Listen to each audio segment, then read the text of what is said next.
రాష్ట్రంలో ప్రైవేటీకరణ యొక్క పరంపర కొనసాగుతూ వస్తారు.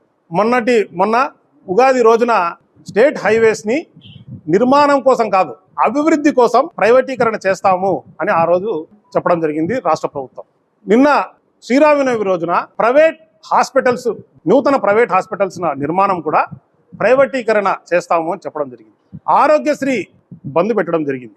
సో ప్రతి ఒక్క పండగకు ప్రజలకు ఒక పిడుగులాంటి వార్త ఇస్తున్నారు రాష్ట్ర ప్రభుత్వం.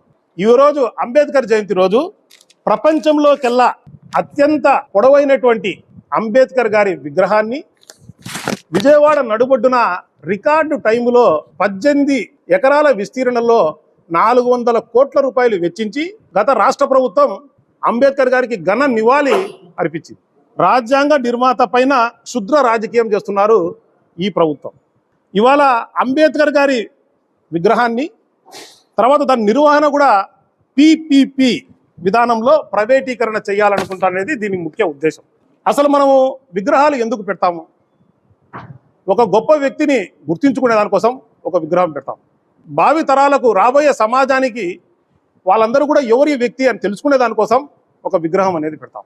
సో విగ్రహాలు అనేవి మనం ఎందుకు పెడతామంటే ఆ వ్యక్తిని కీర్తించుకునేదానికి, ఆ వ్యక్తిని గౌరవించుకునేదానికి. 10 తరాల పాటు మనుషులు ఉండొచ్చు, వెళ్ళిపోవచ్చు, ఆ వ్యక్తి అనేది ఎవరు అనేది తెలియసే దానికోసమై విగ్రహాలు అనేది ఏర్పాటు చేయడం జరుగుతుంది.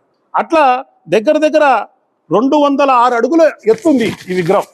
ఇలాంటి విగ్రహం నిర్వహణ కూడా ఇప్పుడు ప్రైవేటీకరణ చేయాలనుకుంటుంది రాష్ట్ర ప్రభుత్వం. అంబేద్కర్ గారు లాంటి గొప్ప వ్యక్తులు భారతదేశంలో ఒకరు, లేకపోతే గాంధీ గారు, వీళ్ళిద్దరే అత్యంత గొప్ప భారతరత్న పొందినటువంటి వ్యక్తులు. వారి గౌరవార్థాన్ని కూడా కాపాడలేని దుస్థితిలో ఇవాళ రాష్ట్ర ప్రభుత్వం అనేది ఉంటుంది. ఇప్పుడు ప్రైవేటీకరణ ఎప్పుడైతే ప్రైవేట్ PPP భాగ్యస్వామ్యంలో ఎవరికైతే ప్రైవేట్ వాళ్ళకి అప్పచెప్తారో, ఎప్పుడైతే ప్రైవేట్ వాళ్ళు వస్తారో ఫస్ట్ వాళ్ళ 18 ఎకరాలు ఉంది, దీన్ని మెల్లగా ఒక సైడ్ మేము అమ్యూజ్మెంట్ పార్క్ చేస్తాము అని చెప్తారు. ఇంకా మెల్లగా ఒకటి ఆక్రమించుకుంటా లాస్ట్కి అంబేద్కర్ విగ్రహం తప్ప మిగతాదంతా కూడా వాణిజ్యానికి దానికి పడతారు, ఉపయోగిస్తారు. ఇప్పుడు దీనికి ఎంట్రీ ఫీ 5 రూపాయలు 10 రూపాయలు ఉంది. రేపు ఎప్పుడైతే ప్రైవేట్ వాళ్ళు చేతిలోకి వెళ్ళిపోతుందో దీని ఫీజు 50 రూపాయలు 100 రూపాయలు చేస్తారు. దీంట్లో ఈ అంబేద్కర్ స్మృతివనంలో ఇంకా ఎన్నో కార్యక్రమాలు చేసేదానికి ఒక యాంపీ థియేటర్ ఉంది, ఆయన గురించి ఒక మ్యూజియం ఉంది, దాని తర్వాత దానిలో స్టాల్స్ ఉన్నాయి, దాని తర్వాత ఒక చిన్న లఘు చిత్రాలు ఏర్పాటు చేసేదానికి థియేటర్ ఉంది. అవన్నీ నిర్వహణ అంతా పూర్తిగా ఇప్పుడు ఏం లేదు. అదే కాకోకుండా చెత్త చూడండి ఏ రకంగా పేరకపోయిందో. ఒక భారతరత్న అయినటువంటి అంబేద్కర్ గారు విగ్రహం పక్కన చెత్త ఏ రకంగా ఉందో చూడండి. ఇంత దౌర్భాగ్య పరిస్థితిలో ఇవాళ ఈ కూటమి ప్రభుత్వం ఉంది. ప్రజలకు ఏదైతే బాధ్యతగా అందించాలో బాధ్యతల నుంచి పూర్తిగా తప్పుకుంటుంది. స్టేట్ హైవేస్ను దాన్ని అభివృద్ధి చేసేదానికి, కొత్త రోడ్ల నిర్మాణం కాదు, అభివృద్ధి చేసేదానికి కూడా ప్రైవేట్ భాగ్యస్వామిని ఎంచుకుంటుంది. వైజాగ్ స్టీల్ ప్లాంట్ను ప్రైవేటీకరణ చేయాలని ప్రయత్నం చేస్తుంది. గవర్నమెంట్ మెడికల్ కాలేజీలను ప్రైవేటీకరణ చేయాలని ప్రయత్నం చేస్తుంది. తర్వాత కొత్త హాస్పిటల్స్ నిర్మాణాన్ని ప్రైవేటీకరణ చేయాలని ప్రయత్నం చేస్తాను. ఇప్పుడు లేటెస్ట్గా లాస్ట్కు అంబేద్కర్ గారి స్మృతివనం యొక్క నిర్వహణ కూడా ప్రైవేటీకరణ చేస్తాను. అంటే దీని అర్థం ఏంటంటే అంబేద్కర్ గారు ఇంకా ఆయన గొప్ప కీర్తిని తగ్గించేదానికి భాగంగా ఇదొక ఎత్తుగడ, ఇదొక కుట్ర చేస్తుంది. దయచేసి ప్రజలందరూ కూడా గమనించాలనుకుంటున్నాం.